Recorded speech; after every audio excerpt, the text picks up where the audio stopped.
আসসালামু আলাইকুম রহমতুল্লাহ। আশা করি সবাই ভালো আছেন।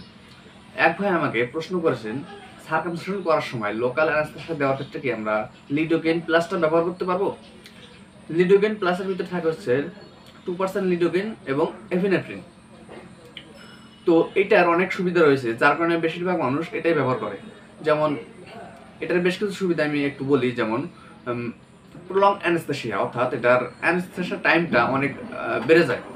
অর্থাৎ লিডোকেইনের সাথে এফিনেফ্রিন ব্যবহার করলে অ্যানেস্থেসিয়ার যে টাইম, এই টাইমটা অনেক বেড়ে যায়।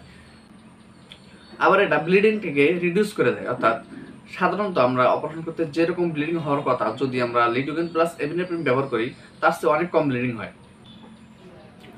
এবং এটা সিস্টেমিক টক্সিসিটিকে কমায় দেয়, কারণ যখন আমরা লিডোকেইনের সাথে এফিনেফ্রিন ব্যবহার করি তখন এটা অ্যাবজর্পশন রেটটা অনেক কমে যায়, যার কারণে সিস্টেমিক টক্সিসিটিগুলো অনেক কম হয়।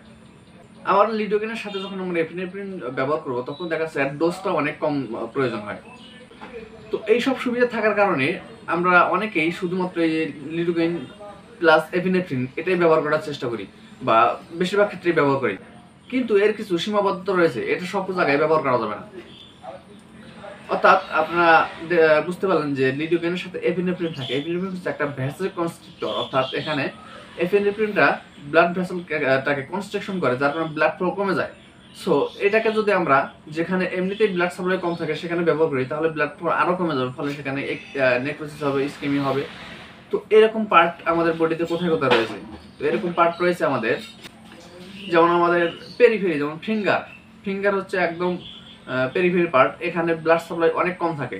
তারপরে টোস, অর্থাৎ পায়ের আঙ্গুল, হাতের আঙ্গুল, পায়ের আঙ্গুল, ইয়ার অর্থাৎ কান, টিপ অফ নোজ, তারপরে আছে হচ্ছে আমাদের পেনিস।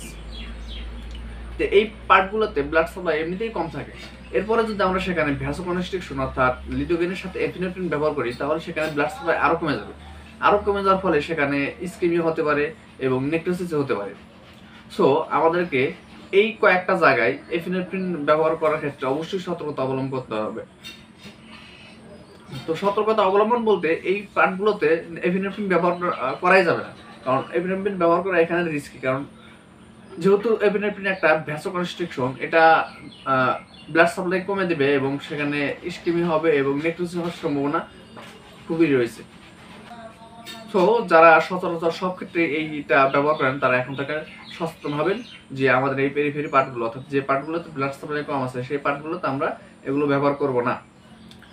তো আমরা সার্কামসিশনের সময় যেহেতু লিডোকেইন প্লাস এপিনেফ্রিন এটা ভ্যাসোকনস্ট্রিক্টর আছে এবং আমরা ব্যবহার করি সার্কামসিশনে অ্যানেস্থেসিয়াটা ব্যবহার করেছে পেনিসে, অর্থাৎ যে পেনিসের পার্টে ব্লাড সাপ্লাই কম থাকে। তো এখানে আমরা কোনোভাবেই লিডোকেইন প্লাস এপিনেফ্রিন, অর্থাৎ যেটা লিডোকেইন প্লাস নামে পাওয়া যায় বা কেমোকেইন এ নামে পাওয়া যায়, বা যেটা যে নামে পাওয়া যায় না কেন, আপনারা দেখবেন সেখানে অবশ্যই জেনেরিক থাকবে লিডোকেইন প্লাস এপিনেফ্রিন বা অ্যাড্রেনালিন।